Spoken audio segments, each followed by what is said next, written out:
B မှာကသူတို့ရဲ့ဒီလေအသစ်ပေါ့နော်အားကြတော့သူတို့ရဲ့ဟို peach essence လေအဲ့တော့ပြောပါဒီဥစ္စာကိုခုနကတော့ try ကြည့်တဲ့အချိန်မှာ तू ကလေအဲ့လို jelly လေးလိမ့်နေရတယ်လို့ခံစားချက်မျိုးရမယ်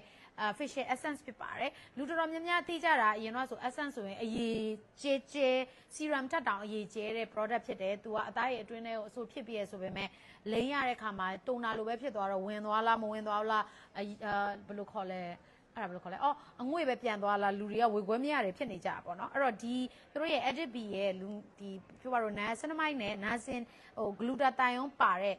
essence okay အဲ့တော့ gluta ပါတဲ့အတွက်ကြောင့်အသားရည်ကိုကြည်လင်ပြီးဖြူလာမယ်။ niacinamide ကအမဲဆက်တွေကိုတတ်တာမယ်။အဲ့တော့ကိုကယောက်ျားလေးဆိုလို့ရှိရင်လည်းသုံးလို့ရပါဆိုခုနပြောသလိုလုံးဝသူကသုံးလိုက်တဲ့အချိန်မှာ jelly texture လေးဒါပေမဲ့ကိုကမျက်နှာပေါ်မှာပွတ်လိုက်မယ်ဆိုရင်အဲ့လိုအရေးကျဲလေးဖြစ်သွားပြီးအေးမြသွားတယ်။အထူးသဖြင့်အနှံ့လေးကတော့လုံးဝ peach နှံ့လေးပေါ့နော်။အဲ့တော့ပြောပါဒီထဲမှာပါဝင်တဲ့ ingredient လေးကိုပြပြမယ်ပေါ့နော်။ तू က very lightweight texture ဖြစ်တယ်ဘယ်လိုခေါ်မလဲ sticky လုံးဝမဖြစ်ဘူးအထူးသဖြင့်ဒီထဲမှာက niacinamide နဲ့ glutathione ပါတဲ့အတွက်ကြောင့်